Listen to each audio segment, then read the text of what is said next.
Welcome to the show. Most people agree that Washington County businesses play a crucial role in the quality of life of our community.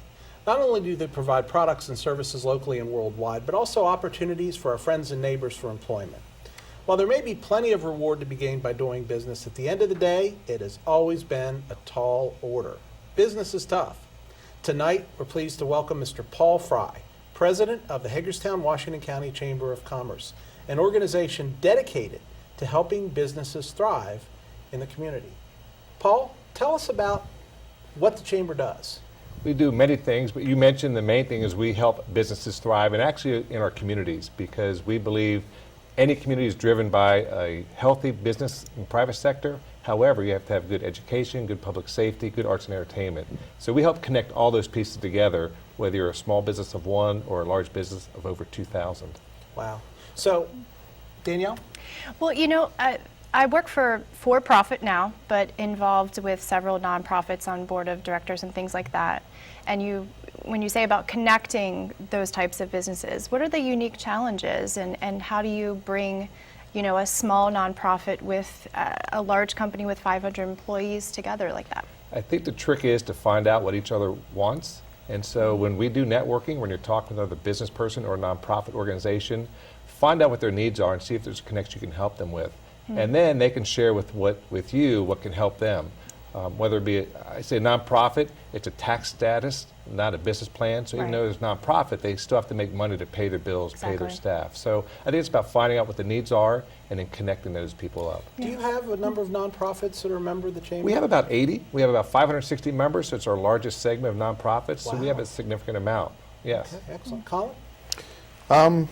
So I guess one of the things that came up to me over the years, and I actually was a member of the Chamber when I had my own business, what does the Chamber do to encourage new businesses to come into Washington County and actually grow in Washington County or be profitable? I mentioned some of the things we do. One of the things we do is talk about the good things happening in Washington County, including we have a good arts and entertainment, we have a great education system, we have good public safety.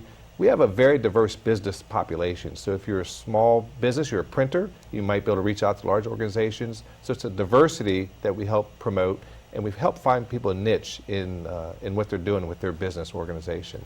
Very good. So, Paul, you also, I know, work with advocacy. And as a former board member of the Chamber, I got involved in that.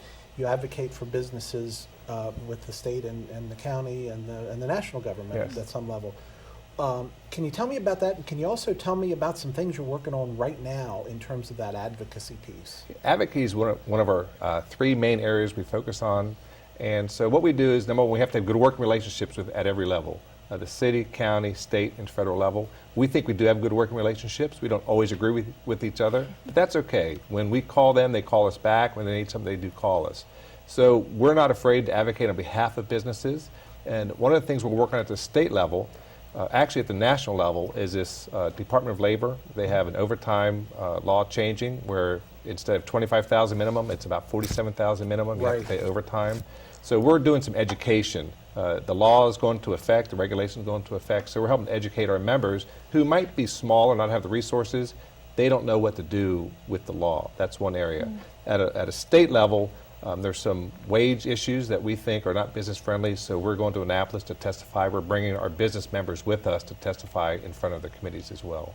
So one of the things, and I'm going to take two questions here, I'm sorry guys. One of the things that I was impressed with when I served as a member of the Government Affairs Committee is that the Chamber seemed to watch the things that I as a business person might not, you know, I don't look through every bill that goes through Annapolis, but a lot of them can have significant impact on me, either positive or negative. Right. But it seems like the part one of your committees actually looks at all of that stuff that's going on, correct? We do, and we actually work as a coalition with a number of partners, and we hire lobbyists, and not only do they advocate for some of our interests, they are on the lookout for some of the issues that you talk about, whether it impacts tip jars for nonprofits or it might impact University System Maryland, something they're doing. They're on the lookout so we can educate our members, because you're right, there's probably 3,000 bills every session.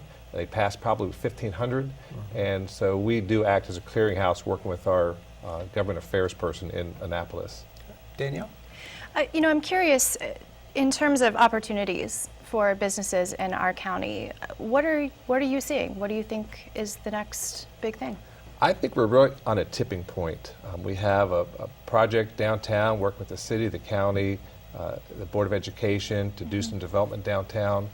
I think there's some niche entrepreneurial opportunities, and so one might be consulting work, working with organizations.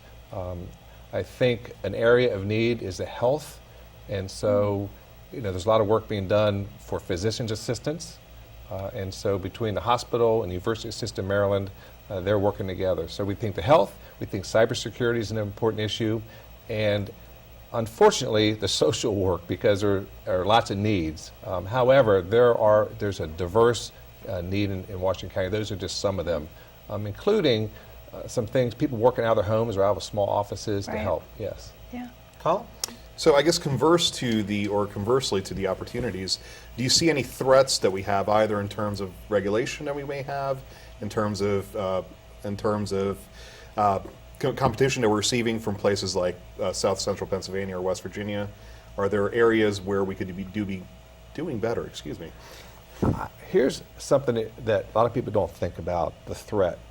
Right now, Washington County ranks last in the state for having our kids ready for kindergarten. And a lot of the learning happens before the age of 5. 90% of the brain development happens before the age of 5. And so if we don't work with our kids, educate them before they get to kindergarten, from birth, we think that's going to be a significant issue for the community. So one thing we're working on is with our education system, with the Washington County Public Schools, with an on-track program.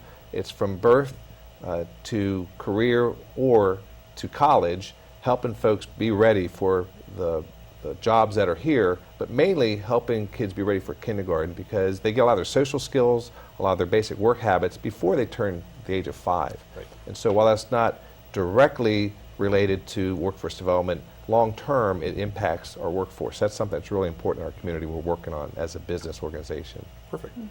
So Paul, tell us about the areas that you focus on, the advocacy, the connecting businesses, the education. Tell me about some of the specific programs you hold throughout the year in trying to accomplish those goals. We have educational opportunities. For instance, we have some human resource topics. We have something on coming up later this month, in October actually, on hiring, firing, and everything in between. It's human resources. So how to hire people, how to acclimate them to your business, and then how to do good performance reviews and good performance feedback. That's one area. The networking piece, we have business after hours, the third Thursday of every month. And you can win money, right? You can win money. You have to be there. You have to register. You have to be a chamber member. You have to register ahead of time. You have to be there to win. But we talked about networking. And what I suggest to people coming to any event, whether it be chamber or not, is to introduce yourself to 3 people you have not met before. And for a lot of people, that's difficult. I mean, I'm shy by nature. I like meeting new people, but I have to work at it. Right. But it's part of my job. And so introduce yourself and find out what types of things they need and what you can offer to them. So the networking is a piece. And I think having a little bit of fun and recognition in the community is also good. We work with the Washington County Public Schools with Teacher of the Year. We recognize educators, which is really important. And then we have our business awards recognizing successful business people in the community. So those are some of the things we do really to help make sure there's a prosperous business community and the community at large can be successful. Now, you have a program with Anirban Basu, and I know Anirban is famous in his own right on the economic side. What's that all about? That's in every November. It's Okay. usually the second week in November.